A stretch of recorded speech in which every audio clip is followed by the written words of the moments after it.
మీరు పండుగ మా ఇంటికి అత్తలేరా అన్నే ఉంటారా? అంటే నువ్వు పండుగ రమ్మని 10 రోజుల ముంగట ఫోన్ చేసినావు కదమ్మా, అందుకే అత్తలు ఇక ఎవరింటికి పోవాలనో అర్థం కాక సకినాలు పోతాను. అయ్యో అంత కారెడ్డం ఆడబడుతు వాళ్ళు. మీరు లేకపోతే మేము పండుగ చేసుకుంటామా చెప్పు? సరే నేను చెప్పంది పొరపాటు అయిపోయింది, కానీ మీరిద్దరు కలిసి అయితే రేపు రాండ్రి.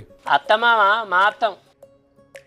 సుజాత, మీ అవ్వగారింటికి పోయినాక మర్యాద ఏమన్నా తక్కువైందనుకో సకిన పిలిచినట్టు ఇస్తా. ఇవరాక నన్ను గజ్జ కట్టుకునే కుడతాను వంటి కానీ